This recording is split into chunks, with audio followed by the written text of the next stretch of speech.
What's up guys, welcome back to the channel. My name is Pierce Dillon and today we're doing a little re-upload of the camera basics video and just the fundamentals of using a camera.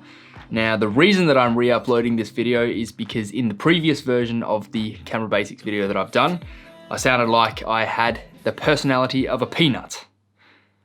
So we're going through the fundamentals with examples, of course, and in some of these examples, just showing you how to use the basics to be more creative and just give you a bit more of an edge with your photos and videos. Now, if you're unaware, the three primary settings of a camera are your shutter speed, aperture, and ISO. I'm not gonna get too over the top into the mechanicals of how these actually work, but it's a good idea to learn how to use all three of these in conjunction with each other. Even if you're not planning on being a professional photographer or videographer, it's still gonna help with your everyday use of the camera. And so the first setting being the setting that is your camera's shutter speed. This is gonna control how fast the camera's shutter opens and closes again, and in turn letting in a certain amount of light. Light being the most important element when it comes to cameras. So this is obviously gonna have two different effects on your image. The first being the brightness of the image due to the amount of light getting in and hitting that sensor. And the second being how much motion blur is gonna show up in that final image. So two examples. In this image, I've taken a beer can, thrown it up in the air, taken a picture. The first with a shutter speed of around 1/600th of a second. Ridiculously good beer, by the way. Some self-isolation with these bad boys, and I am sweet.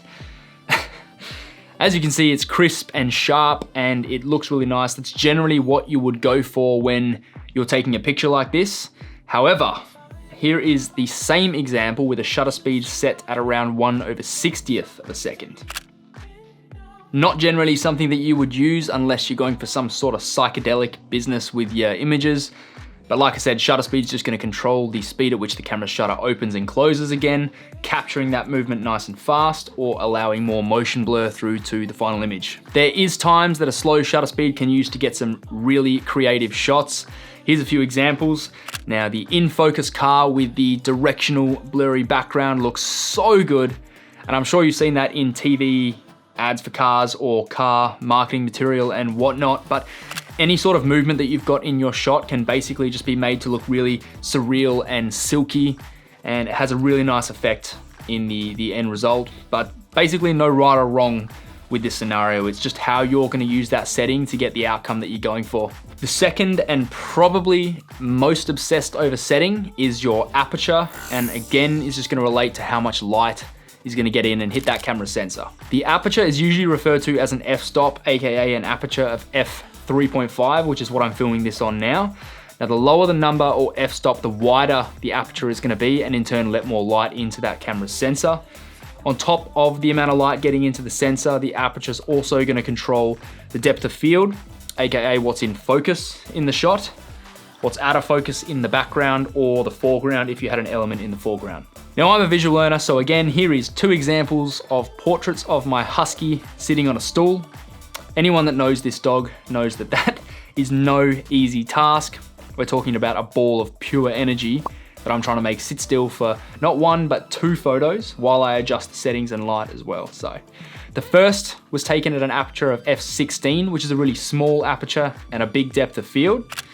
As you can see, everything's in focus, subject and background, they're all in focus. The photo looks okay, there's nothing special about it, and there is no separation between that subject and the background. But if we were to then take the same photo and adjust the aperture to be f2.8, which is a really wide aperture, the photo just looks a lot nicer and your eyes are instantly drawn to the subject while still giving you enough of the background information to piece together the setting and what's going on. Depending on what you're shooting, you can have some fun with this, and here's a few extreme examples of separating the subject from the background using a really, really shallow depth of field. This kind of thing is really good for product photography and portraits, so I like shooting a lot of stuff to do with beer. So being able to separate the background like that, it just works really well for that kind of business. The last setting, and the boring but very, very, very necessary sibling of the three main settings, is the ISO. Now adjusting the ISO is just going to increase the camera's sensitivity to light. I got that out right.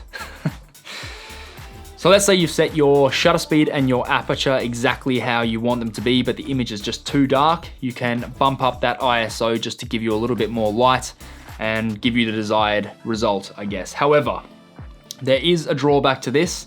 As you go up through the increments of the ISO setting, it's going to introduce noise and grain into the image. So there's got to be a balance across all three settings. And like I said at the start of this video, you have to use all three in conjunction with each other. If you've set all three of them to be how you need them to be and it's still too dark or grainy, then that's where lighting setups and better cameras and stuff like that comes into play. But for now, those three should get you by. Learn them, make friends with them. Depending on what you're doing, you're gonna know them like the back of your hand.